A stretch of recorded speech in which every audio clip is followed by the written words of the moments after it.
Et nous recevons ce soir un des signataires de cet appel, Zohra Dref Bitat. Bonsoir. Bonsoir. Merci d'avoir accepté notre invitation. Alors, les 19 deviennent 16, Zohra Bitat, puisqu'on vient d'apprendre, d'après l'APS et TSA, que Zahira Yahi, Samia Zenadi et Rachid Haj Nasser, trois signataires qui ont demandé audience au président, avec vous, ont décidé de se retirer de cette démarche. Ils l'ont annoncé il y a quelques minutes. Ces trois signataires ont expliqué avoir fait montre de naïveté politique et de précipitation. Première réaction?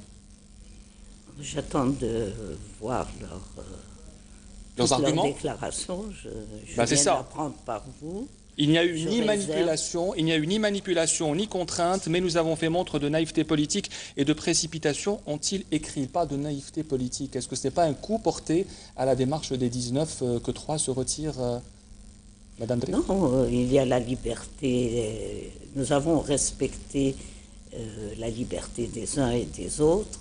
Le texte a été approuvé par l'ensemble des signataires. Et si certains veulent revenir dessus, c'est leur droit et leur liberté. Est-ce que la démarche n'est pas affaiblie, selon vous, par ce retrait de 3 signataires?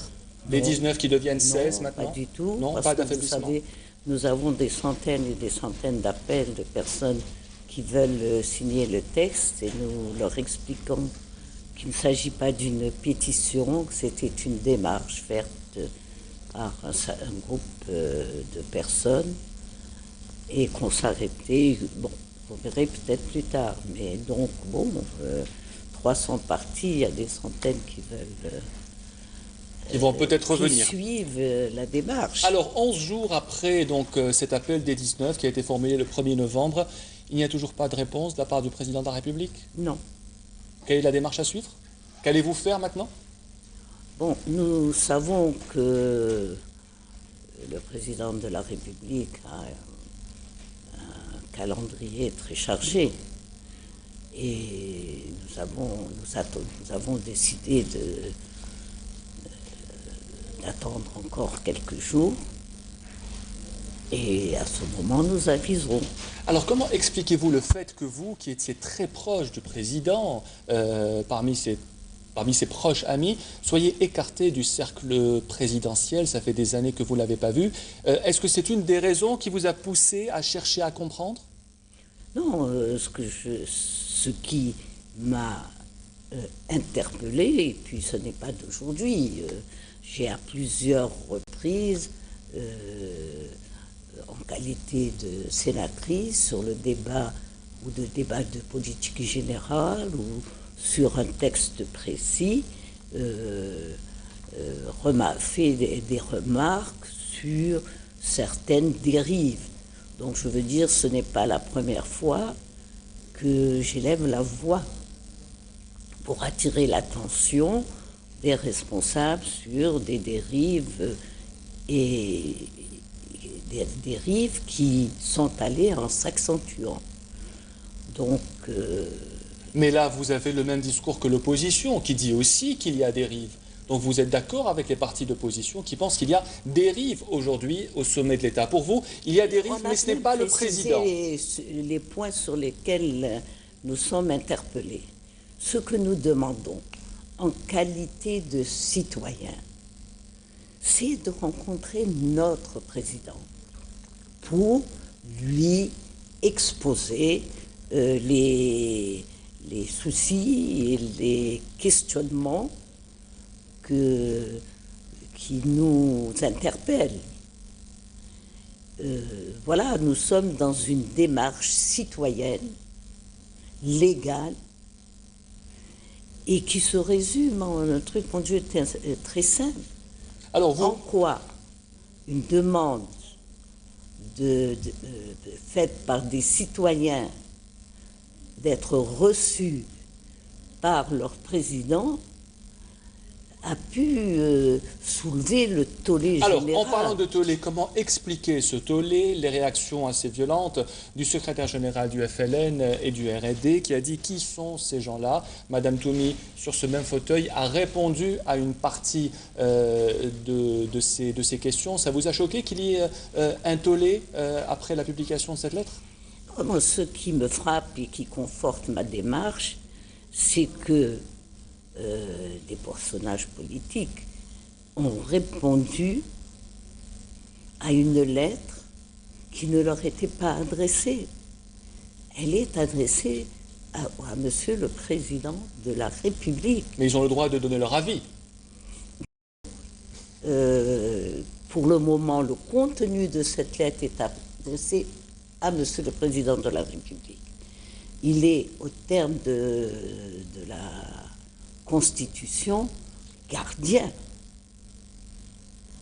Il a des prérogatives que lui confère la Constitution et on assiste précisément à un détournement de prérogatives. Et Par c'est qui ce que nous... Par qui est-ce qu'il y a un détournement de prérogatives? Qui ont estimé devoir répondre à la place de Monsieur le Président de la République. Donc, M. Saadani. M. Saadani, M. Ouyahia, M. Senet. Le Premier ministre a démenti le fait que l'État ait abandonné le droit de préemption. Il a dit que le président suivait pas à pas sa politique d'action. Est-ce que les propos du Premier ministre vous ont rassuré? Non, au contraire. Au contraire, pourquoi? Elle conforte notre démarche. Pourquoi elle la conforte? Mais cette lettre est adressée au président de la République. Donc même le Premier ministre n'a pas le droit de se mêler? Non, elle est au président de la République et de par la Constitution, il a des prérogatives qu'il ne peut pas déléguer. Il y a bien ce que nous soulevons dans notre lettre, un détournement des institutions et de la parole présidentielle. Vous parlez de dérive, Madame Drif, au sommet de l'État. En quoi est caractérisée cette dérive? Écoutez, vous le vivez, nous le vivons tous. Donnez-nous un exemple. L'exemple du citoyen simple qui va pour essayer de régler un problème et à qui on répond non, pas aujourd'hui, demain, ce n'est pas de mon ressort, c'est etc. C'est un constat de tous les instants à travers toute l'Algérie. Vous êtes d'accord avec moi? Et pour vous, le président de la République n'est pas au courant de tout cela? Je ne dis pas que je dis que je demande à Monsieur le Président de la République de nous recevoir pour que nous puissions lui exposer nos préoccupations.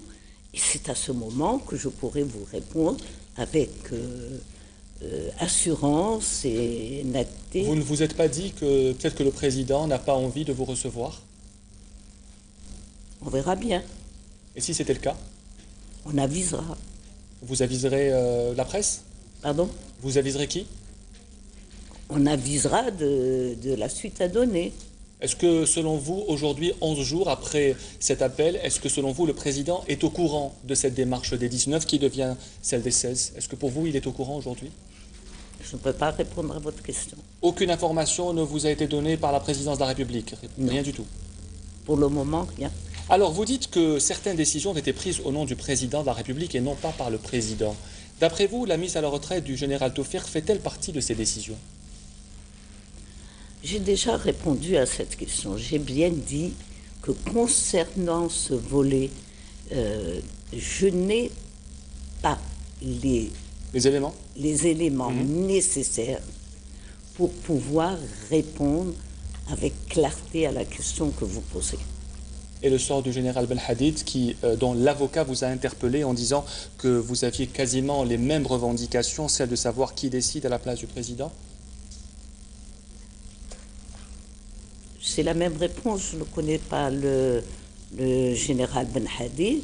Si j'ai bien compris, ce général est à la retraite, oui. Et c'est en qualité de citoyen qu'il a fait l'intervention qu'il a faite. En qualité de citoyen, c'est son droit le plus absolu de porter un jugement sur la réalité politique de son pays tel qu'il a vit et tel qu'il a. Zohar Drif, est-ce que vous connaissez le journaliste Abed Sharf? Abed Sharf. Je ne le connais pas personnellement, mais Alors, j'ai regardez lu... ce qu'il vous dit, Abed Sharif. Il vous dit, Zohra Darif, je vous aime. J'aime votre montagne, l'Ouarsenis. J'aime vos couffins qui transportaient la liberté. Mais je pense que vous n'avez rien à faire dans cette galère, que vous devez rester au-dessus, que vous ne devez être ni pour ni contre le président, juste pour l'Algérie. Qu'est-ce que vous lui répondez? Mais ma démarche, c'est précisément pour l'Algérie que je la fais. Il ne s'agit pas d'un problème personnel, il ne s'agit pas d'une démarche personnelle, il s'agit, j'exprime les inquiétudes que je vis concernant le présent de mon pays, concernant l'avenir de mon pays. J'estime qu'il est de mon devoir, et surtout, en qualité d'ancien moujahida, j'ai le devoir, pour rester fidèle au serment que nous avons fait en 1954, pour rester fidèle à la mémoire des frères et des sœurs aux côtés desquels j'ai combattu et qui, eux, sont morts, de ne pas me taire quand j'ai le sentiment profond, plus que le sentiment, ce n'est pas une réaction, mais la conviction que nous vivons, que l'Algérie traverse un moment dangereux. Est-ce que vous vous estimez bafoué dans votre statut d'ancienne moudjahida du fait de ne pas avoir été reçu par le président, de ne pas avoir eu de réponse de la part de la présidence de la République? Non, mais je suis une ancienne moudjahida et je suis citoyenne comme tous les citoyens. J'exerce mes droits de citoyen et le premier, celui de demander à mon président de me recevoir pour lui exposer mes inquiétudes. Est-ce que vous pensez qu'il n'y a pas d'autres personnes qui lui ont déjà exposé les inquiétudes? Parce qu'en disant cela, Madame Darif, vous plantez le décor d'un président qui ne sait pas ce qui se passe dans son pays. Lorsque vous dites on veut l'informer, pour vous, écoutez, il ne sait pas ce qui se passe? Vous avez lu la lettre, j'ai le plus grand respect à notre président de la République, puisque le terme m'échappe, Elle exprime l'Algérie,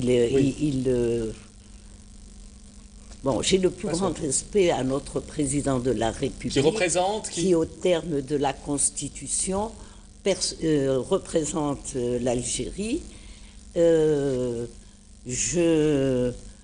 n'ai dans